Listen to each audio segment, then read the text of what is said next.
Good evening, ladies and gentlemen. This is Mark Malloy with Emerging Revolutionary War.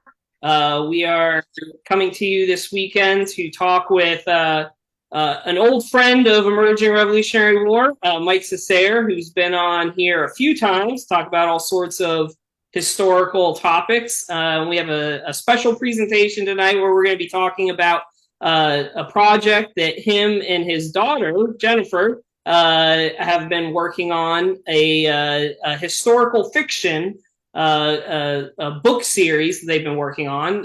Right now, they have two of these books out, the second one of which just came out. But I'm going to go ahead and turn it over to Mike and Jen to talk a little bit about what these books are, what they kind of cover, so that folks know what we're talking about. I believe the title of the series is Witness to Revolution. So tell us a little bit about what these books are. Thank you, Mark. Good to see you again. My daughter Jenny here with me. Couldn't have done any of this without her. As some of your viewers know, I usually write nonfiction, history, Rev War history. And I remember it was a year ago right now, this month, I was sitting in the visitor center at Williamsburg, Colonial Williamsburg, signing this book, Williamsburg at War, that had just come out. And I kept getting families come up and they'd say, hey, do you have anything for kids? Do you have anything for kids? And I had 6 or 7 books that the bookstore offered for sale in front of me, but nothing for kids. And a light bulb literally went off. And I went, ooh, it's time. Maybe because I'm a teacher, I've taught. I love to teach kids. So maybe we got to write. I got to write a historical fiction. And you've got great historical fiction out there. I used to show April mornings scenes from based on Howard Fast's book they made into a TV movie, The Crossing, that I'm sure almost everybody that's watching is familiar with. So, and then of course Johnny Tremaine, Jenny would know that. That's 2 generations ago, but it was that Disney movie for the older folks out there watching. And so I'm like, maybe we could do something, but I knew I couldn't do it alone because I don't even read fiction, much less write fiction. This girl can write, and so problem is, you ready for this? The problem is she lives in Japan. Yep. She lives in Japan. She teaches English. I know right now she hasn't said anything. She will. But and so working with her online through 14-hour time zone differences, and she's pregnant and has since had our beautiful baby daughter. It was quite a challenge. But I'm proud to say, thanks to all her hard work and a little bit of mine, that this book, Witness to Revolution, and the subtitle is Growing Up in Williamsburg During the American Revolution, came out last summer, the end of summer. And it's the story of these 3 kids on the cover. Okay, now these 3 kids are friends in our reenacting hobby that have grown up in the hobby. So they became kind of like the models for this. We went 2 weeks back and forth about the book cover because we could not decide. I had a picture, I wanted something like this. A building, Williamsburg. And she's like, no, our audience are 4th graders. That's who we're shooting for. It's at the reading level is 9 years old and up. But the topic and the focus is, it's the revolution. So this is the book, the story of the South Hall boys who lived in the Raleigh Tavern and their good friend Rebecca, who lived across the street in the Weatherburn Tavern, and 6 years of their life from 1771 to 1777. And of course, we picked the taverns because that's where, the Raleigh Tavern is the most important tavern, perhaps in America, definitely in Williamsburg. That's where all the leaders met. And so while the gist of this is these kids witnessed the revolution unfold. And Jenny, as I said, is a much better writer than I am. So she is able to kind of bring that story to life. I just follow the history because I've been writing for 20 years on this subject, but she basically does dialogue wonderfully. I tell people, and I know I'm talking way too much. I'm sorry, Jen. Every time you laugh, and you will laugh when you read this book because there's a lot of cute scenes, it's her. It's her input. Okay. I'm just straightforward, no humor whatsoever, just history. But that's the gist of it. It's just a story that we're aiming at young readers, but my 79-year-old mother loved it. Not, and yeah, sure, she might be biased, but she enjoyed it. And my wife, who doesn't like any of my writing, liked it. So how did so the light bulb went off while you were in the signing books in the visitor center there. When you approached your daughter about this, I guess Jen, what was your reaction to the idea of potentially doing something like this? I was excited, but like my dad mentioned, I was also pregnant, so he tends to get an idea and he's very, very enthusiastic about it, which is great, but he doesn't have a lot of patience. He wants to get things done like as soon as possible. He's working on it. He's retired now, so he's got a ton of free time, but I was still working. I was very busy trying to prepare for a baby to come into my life. Like I could not move as quickly as he sometimes wanted the book to move. And then we had the time difference to deal with too. But he was pretty patient, I think. Yeah, Yeah, honestly, the first book was, we did really well. Mm. Yeah, that was, I thought, Yeah. except for the cover. I was desperate because, as you know, Mark, a season, a whole year, there are certain periods. If you're a Rev War writer, you got to be out there on the 4th of July weekend, you know. And here in Williamsburg, the summer is family time. I was desperate to get this book out, but it takes a while to get it all out there. And we had a roadblock. We had it all written and everything was laid out, but the cover. I could not get this girl to approve any cover, which, you know, and basically our philosophy was this. I don't really care what the cover looks like, but she told me, what did you say? Well, that's what people see first. Yeah. The cover matters. And I mean, I don't think I designed this, but I'm not a designer. I have no experience doing that. It's not, I think it looks nice, but I used free software. It is what it is. But when we were designing it and I was going back and forth with my dad, like this would be out of place. It wasn't in line. It was off. Like it just, that bothered me. I was like, the text has to be centered like perfectly. Everything has to line up. And he's like, no, it doesn't matter. It doesn't matter. The colors would be different and like certain, yeah, no, it was. I kept telling her, maybe it's your computer, maybe it's just the shade when, you know, just Yeah, bend your he computer. just wanted to email the woman back, Editor. the editor. Yeah, it's done. We've approved it, but I was like, no, you have to wait. Yeah. It's not ready yet. She's meticulous, and as a result, the book is better for it because, you know, she goes over and really fine tooth comb. Same thing with, and you know what I found most interesting. She's very good at reading a situation, going, would this really happen? You know, this doesn't make sense, or and making me go back and go, yeah, you're right, right. Because I mean, I could have made a couple of grievous mistakes that really might have got me on national news for being a jerk author, you know, an insensitive author. It's like, Dad, you can't say that. You can't say it. But it's accurate. It's historically accurate. Yeah, well, your readers aren't living in that time period. You can't say it. So yeah, she was great. She's awesome. And it was this your first? Now I know, Mike, that you've written dozens of books. Granted, nonfiction. But Jen, was this your first time going through a book process? Oh yeah. I've been writing for like since I was a kid, but just as a hobby, just for fun. I've never gotten anything published, so it was a whole new experience for me. Yeah, no, it's a great one of the things that we do with Emerging Revolutionary War is get people the experience to go through a book process of writing a book. And yeah, there's a lot of back and forth with edits and changes and Yeah. that's great. And you mentioned historical fiction in the tension between what actually happened and making it appealing to modern day readers, which I think is really interesting. I'd be interested to hear a little bit more about that. If there's any sort of particular anecdotes you had to walk that line on. But I will say, it is a very effective way of getting people into history. Because I will say, before I really got into nonfiction history, one of my first books I ever read history wise was The Killer Angels by Michael Shaw about the Battle of Gettysburg, and that was kind of an entry for me into history. And then from there, his son Jeff Shara, another family member, went on to write a lot of historical fiction.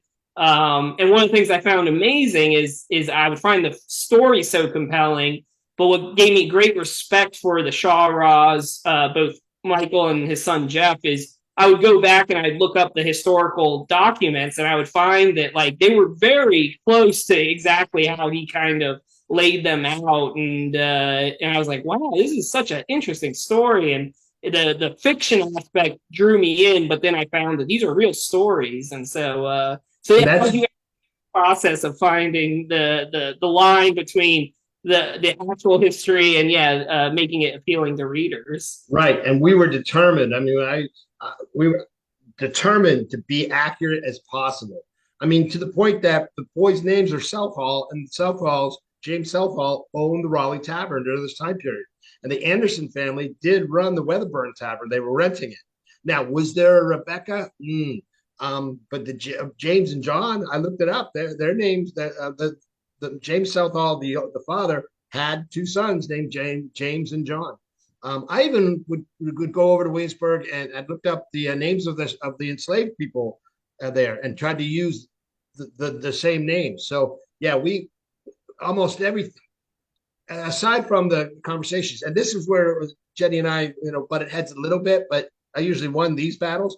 And that was she's like 18th century, the role of women in 18th century is very different than women in the 21st century. And I got the sense, and I may be wrong here, but I got the sense that Rebecca, you wanted her to be able to do more and maybe more involved or be more assertive and all that. Well, go ahead, talk. Well, I think the character we crafted is still quite headstrong. And for her time period, I think she's very impressive. But yeah, my dad, when we were going back on like character development and discussing Rebecca's character in particular, and Abigail, I think a little bit too, but but mostly Rebecca. My dad had this vision of her as being kind of, I don't know, meek, just too quiet for my liking. And I just wanted her to have more of an exciting role. And my dad was like, but you have to think what would young women do in this time period? That it's just, we can't have her marching off to war. Grabbing a musket and fighting. Yeah. And so we didn't, there's nothing like that. It is historically accurate. But personality, we could bring a lot of personality to these characters. I remember though, it drove her crazy that I used the word sir so much and that they were so formal in public. Because when the boys are talking about Rebecca to their parents or something, they call her Miss Anderson. I mean, at 7 years old, at 8 years old, 9 years old as they grow older. But when they get together, they use their first names. But when they're talking about their friends to other people, they're still using Miss Anderson or Mr. Southall. And that to Jen, that was like, that's weird. They're kids. And I'm like, well, that's the time, they very formal. That's how it was, and that's how it Oh, was. and it really helps Mark to write a story about growing up in Williamsburg and live 2 minutes away from Williamsburg, and then could walk around and get ideas all the time.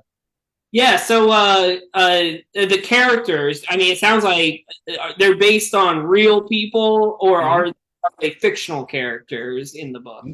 No, they're real people. Now the path that they take is fictional in the sense that one of them down the road will become an aide to General Thomas Nelson. So that means he's going to be with the kind of militia aspect of things. John, his brother's going to become a Continental soldier, go down to the south of General Greene. That gives us a chance to talk about all the battles down there, the Waxhaws. He's going to end up at Camden, and all the other ones in 81. And then Rebecca, this is the coolest part. I mean, it all just kind of worked out. When the capital was moved from Williamsburg to Richmond, right? It was devastation to a lot of taverns and such in Williamsburg. So I had, and sure enough, the Anderson lease on the Weatherburn Tavern in Williamsburg was over by 1779. Now, I don't know why, and I don't know what happened to the Andersons, but what I had them do is move to Richmond, right?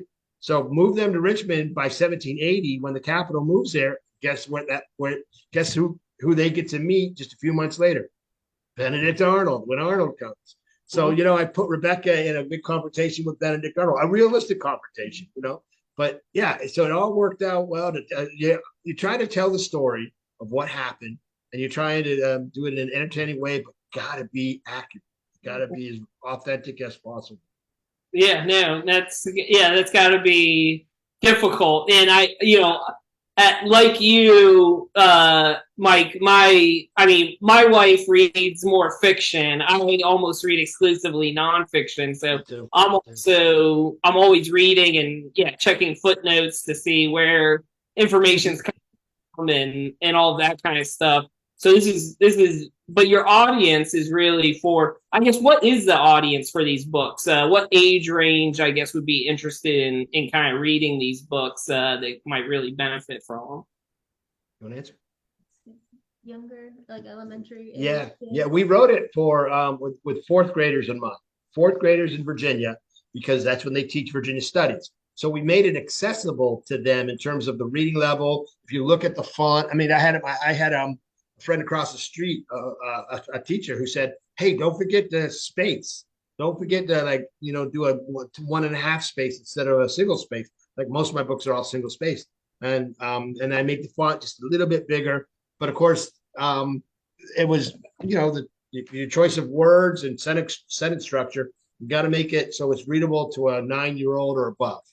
I sometimes I'm frustrated by that because it seems to be like, oh, you wrote a kid's book, and that no adult would enjoy it. I can guarantee you it's a great story.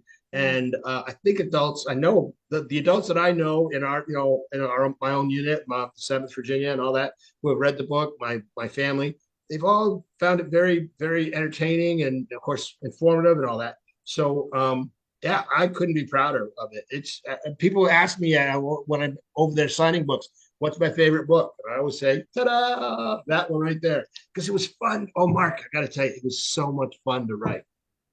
You mentioned footnotes, right? Not a single footnote, or endnote. But I did sneak in a few quotes from direct quotes in all 3 books from different sources, and I attribute them in the text itself. Yeah, no. And so the one you're holding up there is the first book. And yeah, you got to read this book first because this sets the whole foundation for the kids. And how their friends and all that, and how they meet and what they go through. About how many it sounds like. So you have like a few different characters, and then they kind of go into different directions, so people can learn about the revolution happening, not just in Virginia, but kind of across the region or whatever. Absolutely, right? Yeah. What happens is in this book, it covers 1771, 6 years to 1777, and the last scene actually is basically a celebratory ball that actually happened in the Williamsburg Capitol, Virginia's Capitol building, in November 1777. And so now they're 13, 14, and they get to go to the ball because their parents are in the militia.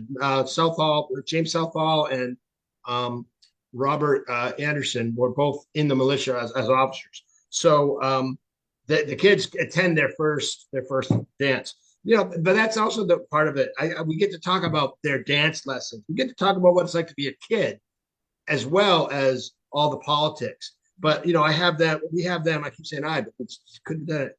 No, Jenny there. We have them engaging with George Wythe, Thomas Jefferson, Patrick Henry, Colonel Washington.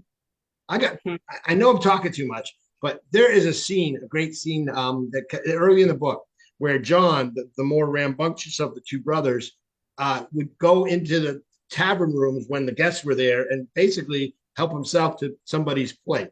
And so I needed an idea for something that you bite into and you're like, oh, what is that? So I thought oysters. That was my original idea. Let's use oysters, because they're slimy.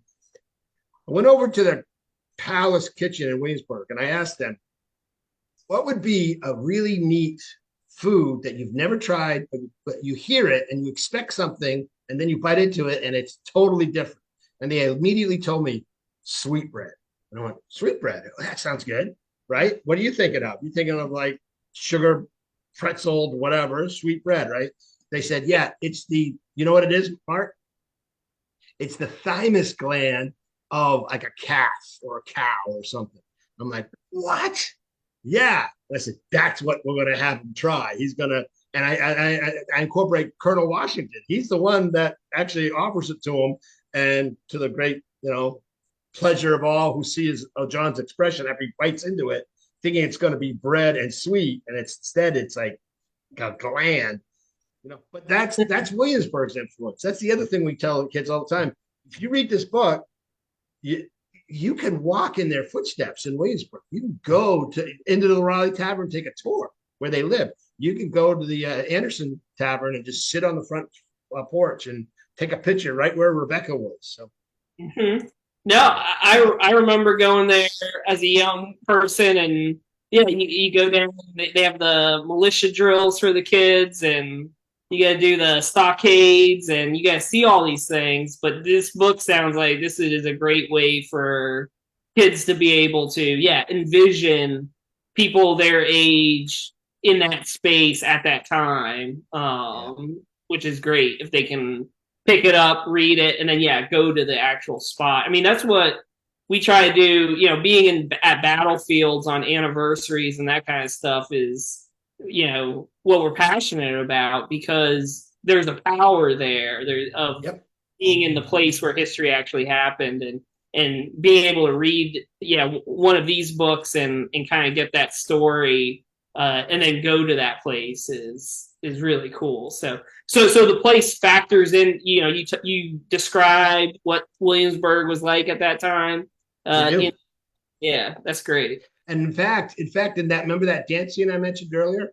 I described it based on memory, and then I found myself, after we had written it the first time, I found myself in the Capitol, and I went upstairs to where the dance actually would. They didn't have it down in the House of Burgesses. They would have had it on the second floor in the conference committee room, this big room in the middle.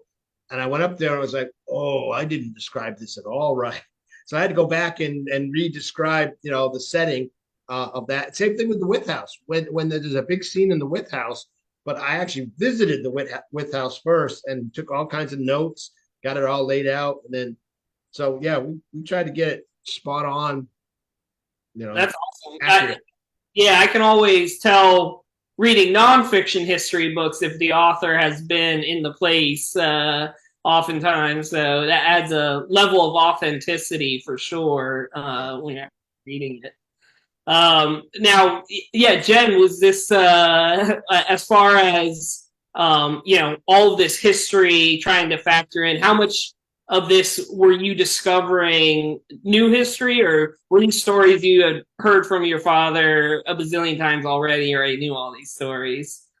Well, actually, it's, I guess, surprising, because my father being who he is, you would think that I would have more knowledge of the Revolutionary War, but I learned a lot while writing this. A lot of it was just probably things I had learned way back when and just forgot.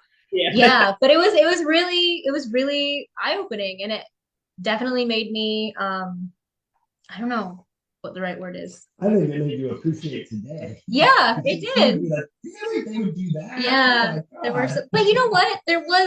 We just finished the third book, which will be the last one. Yeah.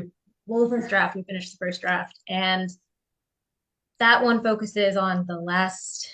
What year was it? 81. 81. So just 1 year. Just 1 year in their lives. But there's a lot more battles in that book than in especially in the first one. And my idea of war is very modern. And so when we have the British come in, and they're still kind of gentlemen. Like they don't treat their prisoners like, there's none of that. There's nothing that I would expect. I was always expecting like Benedict Arnold to be really, really terrible, and he did terrible things, but not terrible things that we would think of now if somebody says, oh, he's a war criminal. Yeah, she accused me several times of being too soft on the British. Well, She yeah. she might have had a point, you know. I mean, sometimes I may have been too soft. That was the wonderful thing because it actually worked to our advantage that she was not as crazy about the revolution and all that because she would bring up points and go, look, readers aren't going to understand what this is or that is. Like the word battery, right? The battery. When I would make just reference to a battery, uh, I'm of course talking about a group of cannon. And yes, I could have explained it and all that, but in hindsight, I was like, why don't I just say several cannon? Make it a little easier. And then that came up numerous times when Jenny would she was like, which she would see something and go, this is a little. And sometimes she'd come right out and say, this is boring. This is too much detail. You're going back to your old stuff. What's that phrase that you would use all the time? Show, don't tell. Show, don't tell. Oh my lord. Yeah. You and I, Mark, we write narratives, right? And we describe everything. But the trick in this and this stuff is to have your characters tell the story, through their dialogue and their actions. Yeah. Yeah. So we got to reel back the narration. That it's a totally different, like skill set of trying to hone in how you do that. And you mentioned, being soft on the, I think, another historical fiction that everybody gives me gripes for is the movie The Patriot, which, of course, Mike, you were involved with as well. But, the movie The Patriot, everybody, highlights the fact that, they turn Tarleton a fictional character, Tappington, into, essentially like a Nazi, Nazi. because a draw to make a stronger black and white view of the past. And, right. And like that must have been, how do you engage that kind of storytelling device without that heavy if he's not that bad, like how do you keep that story going? That would be a difficult thing to do while maintaining accuracy. So that's I find that really fascinating. And one of the approaches we took, I think, was we were really zeroed in on our characters. So we didn't talk much about, in detail about General Green and all that, except for in the interactions our characters had with them. So when a battle takes place, it's almost like you're in John's face at the Waxhaws. That's it. And just his immediate observations and then experiences. And we don't get into all the detail and too much detail of the battle as a historian. So I think that, Saving Private Ryan always reminded me that was a good war movie about World War II. And you had literally 8 to 10, after the invasion scene, you had that core of soldiers going off into the countryside. So that's small unit action stories, which I think, when you're in war, that's what matters to you, whatever's happening in your immediate vicinity. So that's the approach we took. And that's got to be another tough thing to do, because knowing the bigger picture and wanting to tell that story, but saying, no, we're going to focus on what he sees. Right. It was easy to have when she would just go, Dad, nobody cares. Nobody cares. It's too much. Because again, she would remember the main audience are going to be, younger readers. They don't want to read all that stuff. That talk about your characters. No, and I think that's where, and especially, most of us Revolutionary War historians or historians in general are so committed to trying to tell those narratives that sometimes we can get the tunnel vision where we're just focused on that. And that's where it's people like you, Jen, who can come in and say, a broader audience isn't going to, care, what regiment was where and what they were doing, but they really be tied into the story of a person that was caught up in this big thing. And the great thing about that is that maybe they'll read that, be touched by it, and then say, well, what really happened at the Waxhaws, and then want to look it up. That's what happened to me reading some of those Shaw stories. So I think that's that's so important in getting that next generation to even want to learn about this stuff. I'm going to change what you just said, though. You said what really happened. I would say what else happened, because I'm really proud that we do nail what really happened. We don't in the Waxhaws, Camden, cow pens. They get to talk about cow pens, yeah. But I think more accurate would be to be. Well, so what else happened? You just told the story from John's perspective, with the Virginians. What about the rest? And yeah, that is exactly our hope. Well, and that's what, when I say when they do go and they look it up and they find that, oh yeah, like, they got cut up there and that's exactly what happened. They'll say the amount of respect they'll have for your writing that you were able to or both your all's writing that you were able to hone in and tell that story accurately. Will just make them want to read more of all your all stuff that you're writing. So you say you got the first book, which is 1771, 1777, and then the second book just came out, correct? Yes. And that goes, what is that, 77 to 80? 80.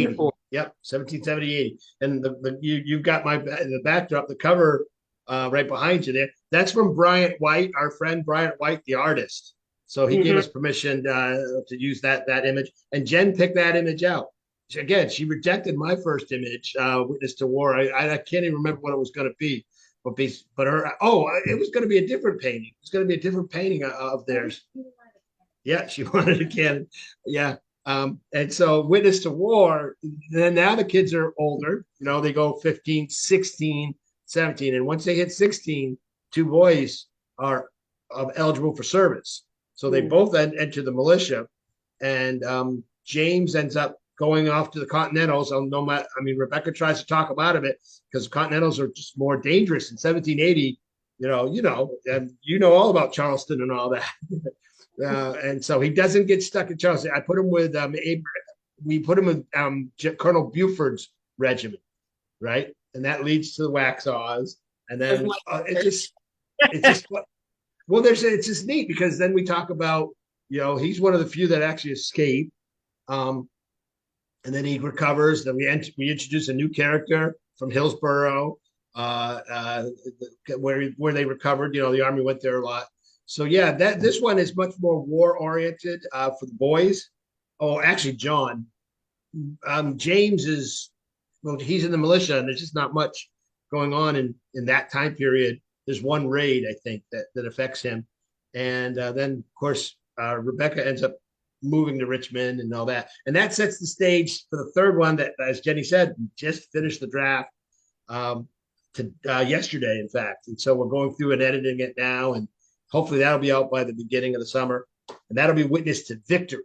So we're keeping the witness themes, Witness to Revolution, Witness to War, Witness to Victory. And I know you can imagine if it's 1781, where's it going to end up, Mark? Where do you think they'll all be? Yeah, not far from you. Yeah, 12 miles away from us. Yep. Well, so this is a trilogy. You got 2 books out now. Yeah, well, where can people get these books if they want to get a copy of these? Online, you can get them from the publisher, heritagebooks.com, the publisher directly. Or you can get them from Amazon. Both these books are available from Amazon.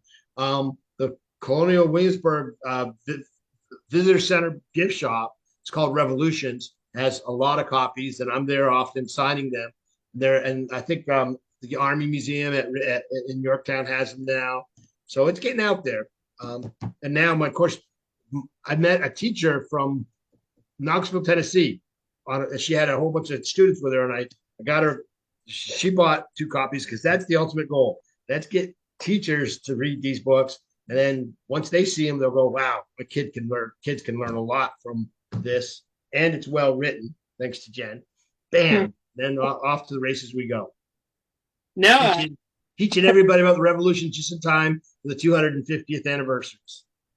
Yeah, no, I got a rising second grader, and this might be something I'll have to make sure that his 4th grade teacher knows about, so that that's something that here in Stafford County, maybe people, some of the teachers should know about this. But that's great because, like I said, I'm really glad that there's an effort to get the the young elementary school kids interested, especially as you mentioned during the 250th, because we're coming up on the big anniversary, and hopefully it's going to be a real push to get people to understand this history and want to learn about it.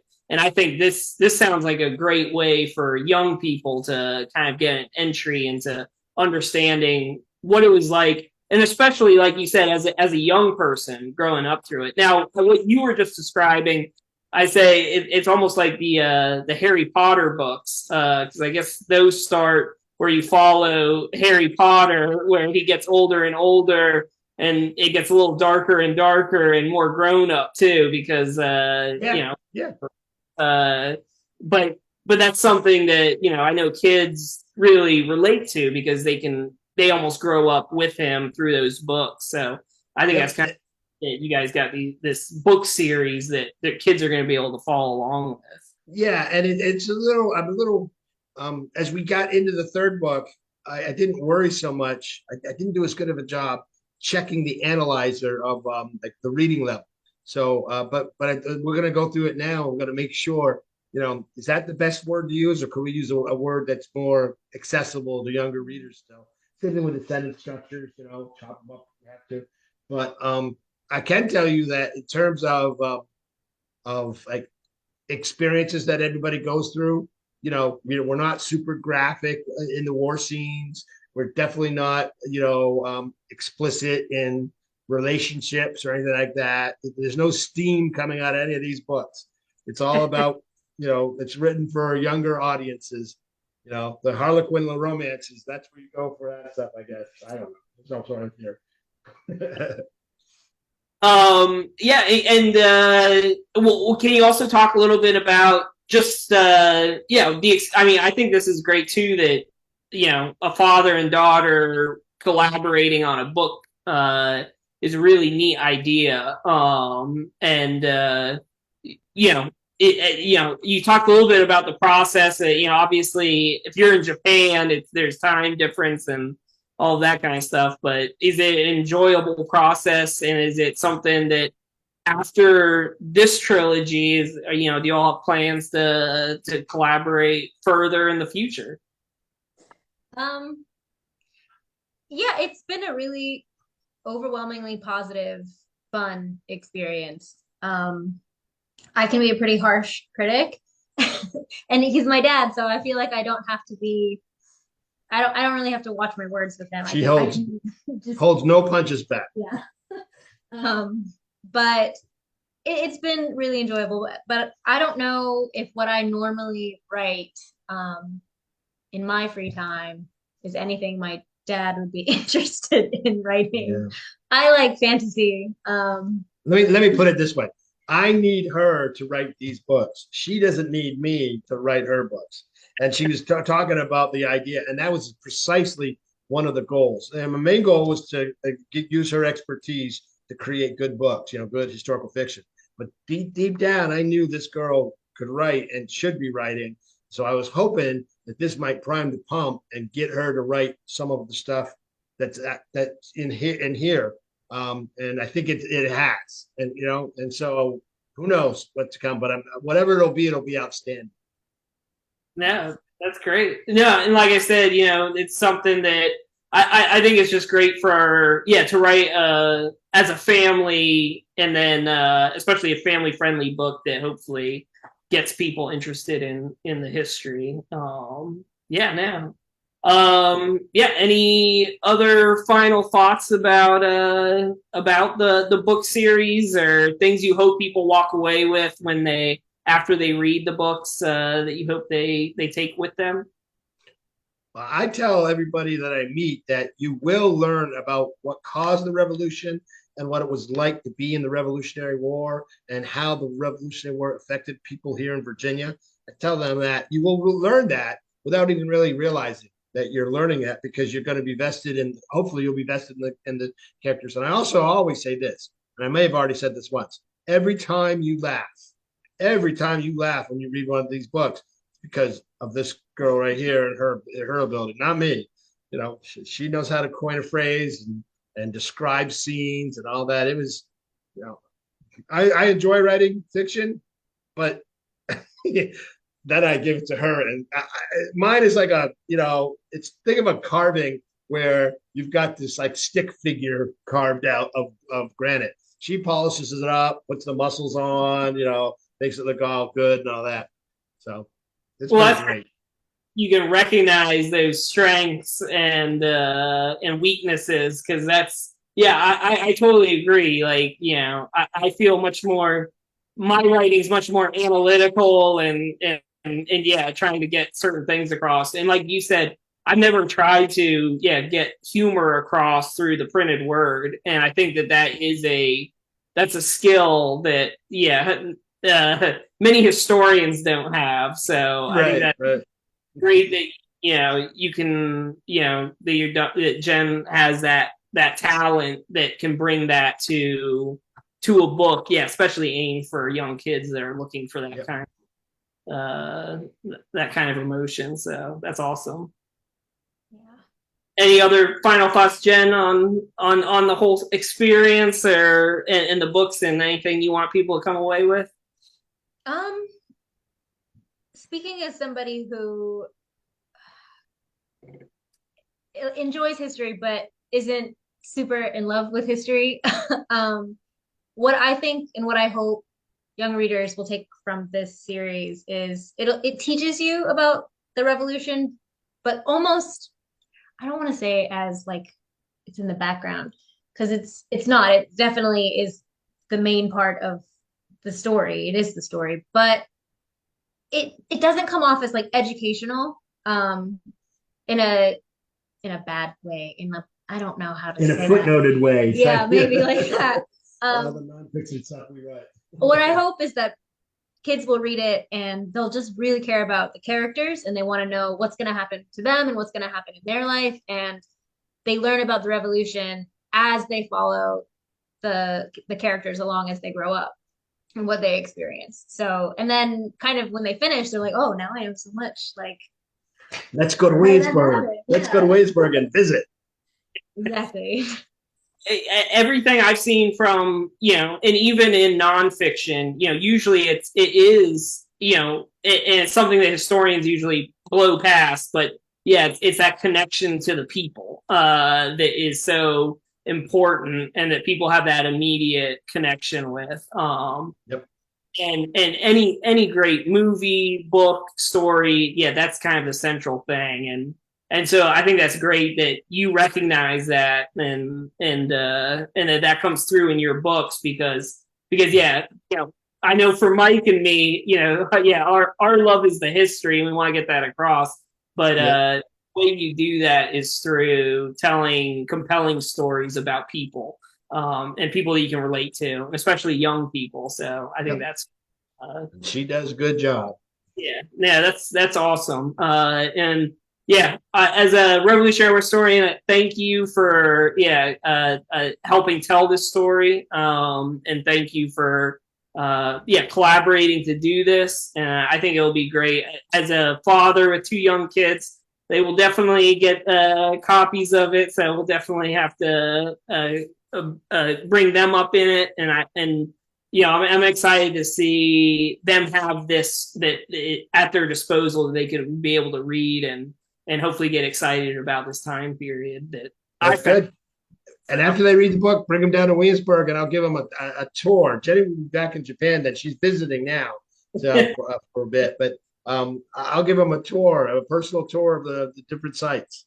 That'd be great. And I hope, like you said, I hope that after reading this, kids will want to do the same thing. They'll want to go to find these places where these characters had these amazing experiences. They can be in the place where that happens. So that's the hope. Yep. All right. Well, cool. Well, thank you, Mike and Jen, for joining us this evening. Thank you to all our audience checking us out. We will be in touch. We're coming back in 2 weeks for another Revelry. Stay in touch. If you're all interested, we are doing a bus tour this fall in November up at Lexington Concord. First shots of the Revolutionary War. Check out our website if you want to learn how to get tickets to that. If you're interested, make sure you check out Mike and Jen's book. You can get it at Heritage Books or Amazon. Thank you. Or at Williamsburg. Go on down Williamsburg. Yeah, come on down to Waysburg. It's beautiful this time of year. You know that. Exactly. And the weekend this is airing is Memorial Day weekend. It is the 250th of Lord Dunmore dissolving the House of Burgesses, and Emerging Revolutionary War is going to be down there as well for that. So we'll be covering that as well. So thank you all for joining us, and we'll see you in 2 weeks. You're here. Thank you. Thank you.